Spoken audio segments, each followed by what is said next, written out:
It's the name of a famous method. In this method, you set goals for yourself on a daily or weekly. You start to put cross to the days on which you have reached your goal. You make a chain with these crosses and you don't give up. You don't break that chain. But you have a problem.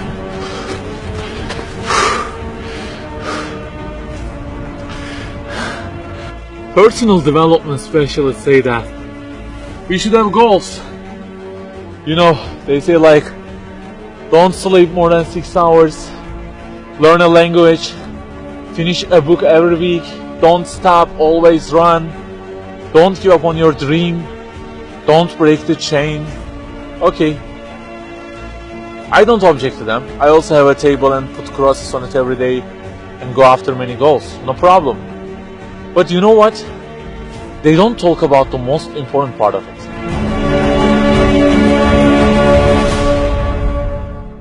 Let me give you a simple mathematical example.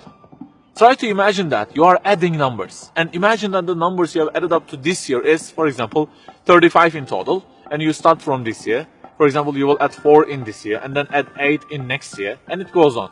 And there is an unknown time which counts down, and when it ends, you can't add any other number. Okay, you start the addition. Plus 4, plus 8, plus 7, plus 3. You add ambitiously, you keep adding and adding. Plus 6, plus 5, and okay, they say time is over. Then you realize that you have added the numbers into a giant parenthesis, and there is a zero multiplication at the end of it. It wipes out all the numbers you have added all those years, and the result becomes 0. Of course, you are disappointed. All your efforts have been wiped out by the 0. A regret arises inside of you. You say, I wish I had seen the whole picture at the beginning and realized that 0 and changed it with 1 before I started the addition. I think you got the point. Okay, guys, you may have goals for this year and afterwards. Learning a language, finishing a book every week, increasing your monthly income to $15,000, not sleeping more than 6 hours, etc. But for what? For what do we set goals exactly? Why don't we break the chain? If it is just for a more comfortable or a more respectable life, remember that all this will already be 0 with death. The death will wipe out all of them. The person who knows English will be equal with the one who doesn't know. The one who earns more will be equal with the one who earns less. The one who can reach his goals will be equal with the one who can't. So, if at the end of it, the death will 0 everything, so what is the meaning of adding more numbers with an ambition? It just increases the degree of the disappointment that you will feel. So the logical thing is, seeing the whole picture at the beginning. In this life journey, which will end in an unknown time, my first job must be to prevent death from being 0. Well, can I really prevent death from being 0? I mean, since everything will leave my hands and will be lost, is there any other way that would transform them into something eternal? I mean, isn't there any kind of stamp for eternity that would impress all of the things that I possess and say, look, there is a seal on them and you can't wipe them out, okay? They will remain forever. The only one to say such a thing is the owner of the everything. And he says, Kullu şeyin halikun. Everything, the languages you learn, the money you earn, the books you read, everything will be perished, illa wajhah, except their way towards Him. So the Creator of our life says, if your intention is towards Allah, if the thing you do is for His acceptance, it won't disappear, it will be transformed into eternity in paradise. So learning a language, finishing a book every week, being rich, everything, if they are towards Him and for His sake, eternity stamp being pressed on them.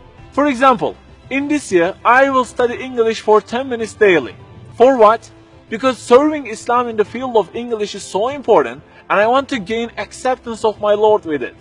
That 0 has turned into 1. This year, I will finish a book every week. Why? Because this is the way of being a more sophisticated person and serving Islam better, and Allah who is eternal will be pleased with it. Good news, that 0 has turned into 1 because now His acceptance is your intention. I aim increasing the income of my company to $150,000. For what? Because I will spend that money on spreading the message of the Quran to the whole world and the publications that would please Him. you have exterminated the zero because now your goal is towards him. We add and add like this through our lives, and they don't end with death. People who seek Allah's sake in their actions kill their death. Death cannot zero their additions.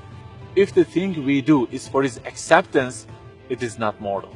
You may say, I don't really love him that much, and maybe I don't really believe in him that much either. So how can I do everything for his sake? I don't even know who he is. My brother or sister, that's the problem. You don't even know who he is. And actually it is our first job in this life, recognizing him. That's the first step. The more you recognize him, the more you love him. And the more you love him, the more you seek his sake in your actions. So learn about him. Who made you? What does he want? Why does he give you such a billion things in each day? Read, find out. Turning to zero into one is a lifelong process. Start at the point that you are missing and try to fix it. Like the specialists say, don't break the chain, but keep the chain to gain his acceptance. Run, but run to be eternal.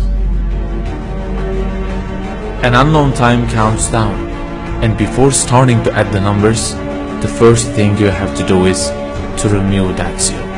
Otherwise, everything you added will be wiped out.